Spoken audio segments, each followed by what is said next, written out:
Juneteenth has certainly been a nice one, albeit very hot and humid, but that's what's to be expected, of course, this time of year across our area. Here is a look at the city market from our Savannah cam, and wow, it is a nice one. Now, there are a lot of blue sky and sunshine. Cloud development really has been hard to come by, but a lot of the energy from storms is still well off to the west, and that gradually works its way into the area. But 90 degrees, partly to mostly cloudy skies at Savannah Hilton Head International Airport. Winds are out of the west-southwest at about 5 to 10 miles per hour.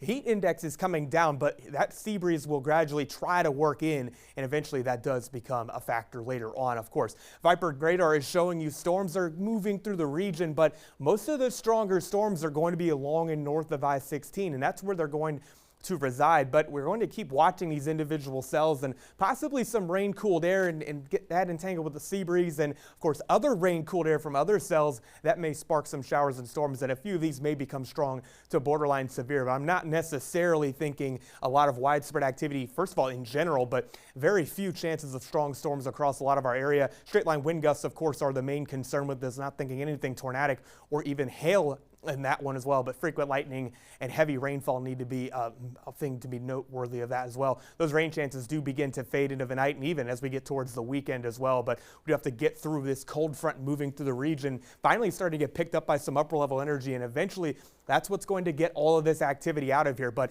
a lot more deep moisture and instability to our south and a lot more wind energy to our north. We're kind of stuck in the middle. That's why we don't necessarily have the most elevated severe weather threat tonight. A level 1 threat, a low threat for generally just our northern areas, but still need to be mindful again of some strong wind gusts and maybe the potential for some heavy downpours or two. Again, not a lot of coverage, and this is also, I'm going to mention, about 2 or so hours behind schedule versus this. So this is actually really more so about 6 o'clock, and this activity gradually makes its way through. Could start to see some activity popping up again overnight, but this moves out. Potentially see again the chance for showers and some storms tomorrow, but only about 30% coverage. I'm really bringing those chances down just due to the fact we're not really going to have a ton to work with in terms of energy in the mid and upper levels, but gradually start to see those sea breeze storms fade, and into early Saturday, a lot of sunshine to start, and rain chances are down to 20% for the weekend with a lot of heat and humidity on tap. 76 tonight, a very warm and muggy one. Mindful isolated storms are possible again. Strong storms are even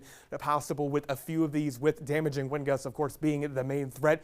Won't rule out some ponding on roadways, and of course lightning is a major concern with this as well. Into tomorrow, isolated storms happen again in the afternoon for some of you, but other than that, hot and humid yet again. A southerly wind does try to develop, but in the wake of that cold front, westerly winds will become much more dominant.